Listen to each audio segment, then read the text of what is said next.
Et on commence donc comme tous les jours avec patrimoine thématique et tous les lundis ce patrimoine thématique est consacré aux thématiques immobilières et aujourd'hui plus précisément nous allons faire un focus sur l'investissement dans l'immobilier de logistique. Pour en parler nous avons le plaisir de recevoir Guillaume Bertin, spécialiste de l'investissement en immobilier logistique chez CBRE. Bonjour Guillaume Bertin. Bonjour Nicolas. Bienvenue sur ce plateau.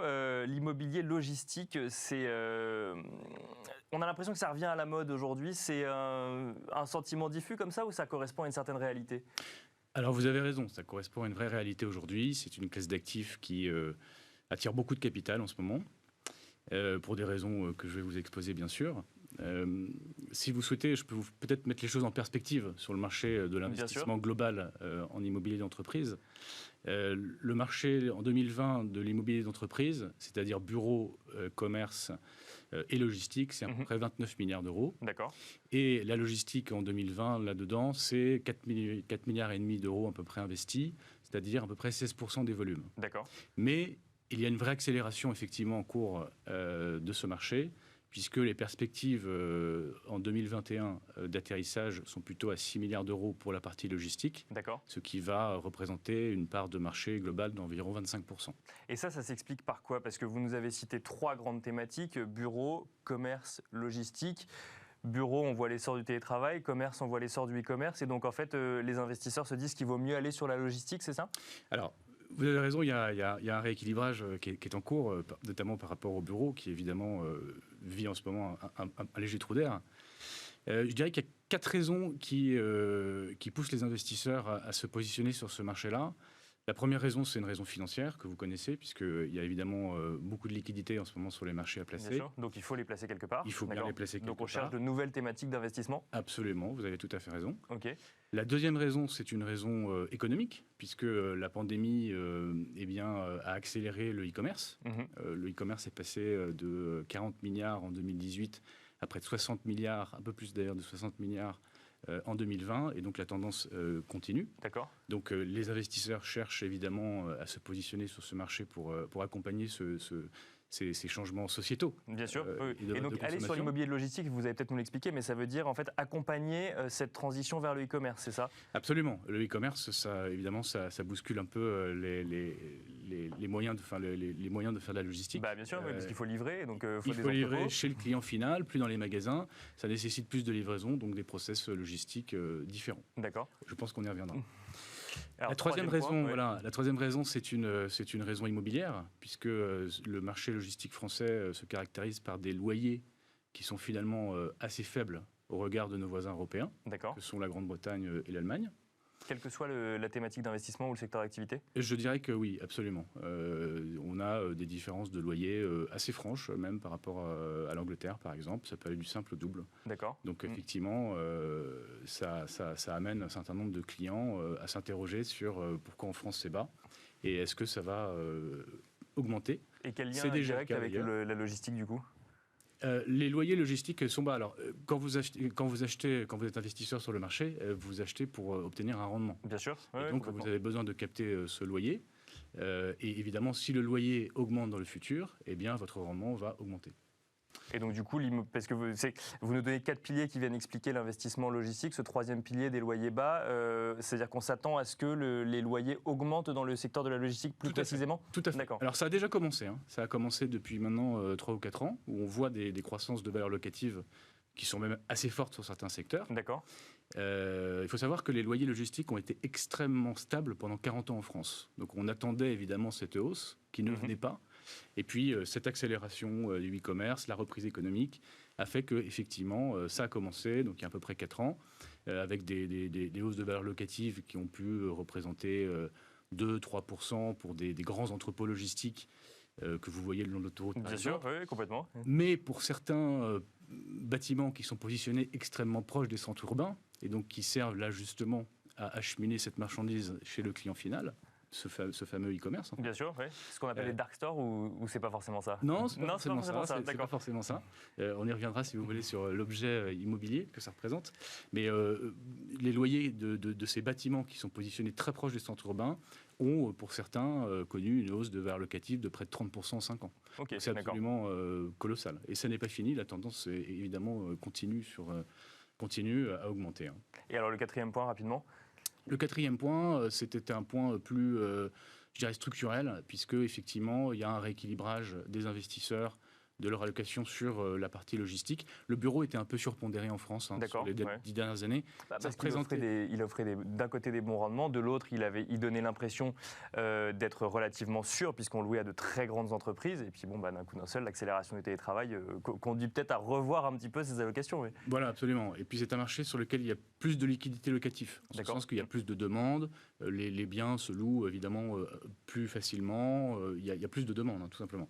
Donc les clients travaillaient beaucoup, évidemment, investissaient beaucoup en bureau. Mais aujourd'hui, donc c'était 65% environ, la moyenne des 10 dernières années de cet argent investi en bureau, là où l'Europe était plutôt à 45%. Donc les investisseurs qui travaillent non pas que sur la France, mais en réalité qui travaillent sur une stratégie pan-européenne d'investissement, eh bien, repondèrent leur portefeuille, notamment en actifs logistiques. Alors, investir en immobilier logistique, ce que je vais vous dire ne va pas vous surprendre, on pense automatiquement Amazon, on pense géant du net qui livre, essor du e-commerce d'ailleurs, qui livre à tout le monde, qui doit livrer le plus rapidement possible. Et on se dit, je vais investir en immobilier logistique. Vous avez cité par exemple ces grands entrepôts qu'on voit du côté des autoroutes. Concrètement, donc j'investis. Il y a une entreprise qui exploite cet entrepôt.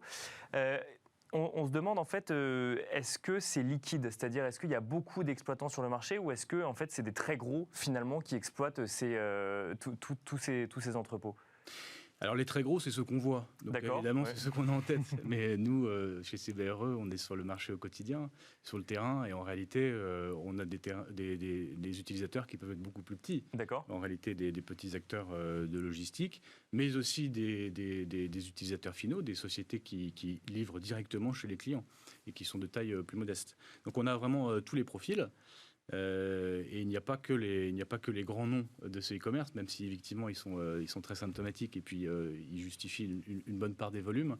Et il y a toute une autre frange d'utilisateurs qui ont besoin donc d'autres entreprises effectivement quand même qui sont dans la logistique, mais qui seraient plus petites du coup. Qui sont plus petites. D'accord, tout à fait. Et alors vous nous parliez de ces centres logistiques qui sont plus proches du cœur des villes. Là, c'est quelque chose de nouveau. C'est des nouveaux lieux, par exemple, sur lesquels les investisseurs n'allaient pas avant. Oui, tout à fait. En fait, ce qui se passe, c'est que ce e-commerce amène une redéfinition des schémas logistiques des utilisateurs. Donc avant, effectivement, on avait tendance à stocker dans des grands entrepôts que j'évoquais tout à l'heure, qui sont des lieux finalement de stockage, dans lesquels on vient stocker du produit. Mais aujourd'hui, livrer chez le client final, c'est pouvoir avoir des bâtiments qui sont plus des bâtiments de flux que de stockage. Bien sûr, puisqu'on ne veut pas attendre. On ne veut pas attendre et on veut que les marchandises aillent très vite chez le client, et même pour les retours d'ailleurs, on veut que ça revienne vite. D'accord. Et donc évidemment, ça a amené toute une redéfinition de la supply chain des entreprises. Et aujourd'hui, pour pouvoir bien livrer chez le consommateur final, il faut être très proche des centres urbains. Et donc, il y a un afflux absolument colossal et de capital, mais aussi de demandes locatives, donc des utilisateurs, pour se positionner proche des centres urbains.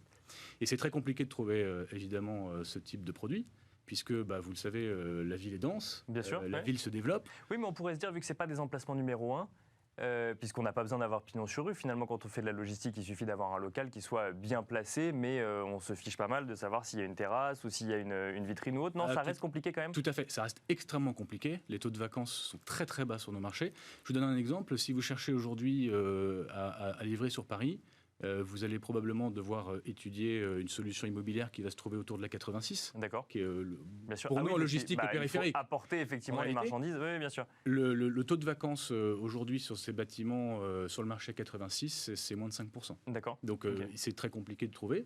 Et ça, évidemment, pousse tout le marché à envisager des solutions un petit peu alternatives. Vous l'évoquiez dans votre question. Où est-ce qu'on peut aujourd'hui faire cette logistique urbaine? Eh bien, quand on est à Paris-Centre, par exemple, on ne va pas construire un entrepôt à Paris. Sûr. Non, et donc, on va le faire dans des endroits un peu plus alternatifs. Les parkings, aujourd'hui, c'est une thématique que nous, on travaille beaucoup chez CBRE. D'accord. Donc, on investit dans un parking, mais pour faire de la logistique. On peut, voilà, tout à fait, exactement. Alors, ce n'est pas un parking, c'est un plateau entier, un plage entier de parking. D'accord. Mais tout à fait. On commence à regarder ce genre d'actifs pour pouvoir aller justement traiter ces colis qui doivent aller chez le client final. C'est un exemple. Il y a d'autres exemples possibles.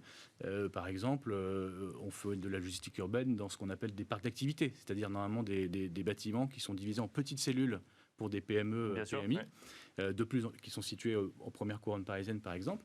De plus en plus, on vient faire de la logistique urbaine dans ces ensembles. Parce que sinon, le produit n'existe pas. Rapidement, pour revenir sur le côté investissement en logistique, en immobilier de logistique, ça veut dire quoi concrètement pour un épargnant d'investir en immobilier de logistique? Quel rendement, quel risque, quelle durée d'investissement, quelle liquidité? Alors, c'est un marché de niche. Il y a à peu près 160 transactions sur le marché chaque année. C'est une moyenne. Donc, c'est pas facile de rentrer sur ce marché-là quand on est investisseur particulier. Néanmoins, il y a des solutions, bien sûr. Je dirais que la solution la plus simple, c'est quand même de prendre des parts de SCPI, puisqu'il y a des SCPI dédiés à ces thématiques d'investissement qui ont été lancées les dernières années. Et les SCPI plus généralistes, plus historiques, elles-mêmes cherchent à investir sur ce marché pour doper un petit peu leur rendement. Alors, je vous expliquais qu'il y avait un afflux de capital sur le marché, qu'on était sur un marché qui finalement était assez contraint, avec peu de produits à vendre. Mathématiquement, les rendements baissent. Les rendements baissent même assez fortement. Aujourd'hui, la prime de risque qui existait, qui était de 200 à 300 points de base il y a 10 ans, entre l'investissement logistique et l'investissement bureau, a quasiment disparu. D'accord. C'est-à-dire que là où le taux prime bureau aujourd'hui est à 2,75, le taux prime entrepôt est à 3,25. D'accord. Au 3T 2021. Et nous avons des négociations en cours qui sont proches des 3%. C'est-à-dire qu'aujourd'hui, quand vous cherchez, si vous cherchez de la sécurité locative, donc des bâtiments récents, très bien loués, vous allez investir presque au même rendement qu'en bureau. D'accord. Alors, il y a quand même un effet positif et un petit potentiel d'amélioration de ce rendement, puisque je vous le disais tout à l'heure, les valeurs locatives sont en forte hausse sur certains marchés. Et donc, on pourrait attendre une revalorisation du coup du parc immobilier pour le coup logistique. Tout à fait, et surtout une hausse de son rendement dans le futur. Merci beaucoup Guillaume Bertin de nous avoir détaillé dans un temps aussi court du coup ce que ça veut dire investir en immobilier logistique et ce que ça veut dire aussi surtout l'immobilier logistique en 2021. Je rappelle que vous êtes spécialiste de l'investissement en immobilier logistique chez CBRE. Merci à vous. On se retrouve tout de suite dans Enjeu Patrimoine. Merci.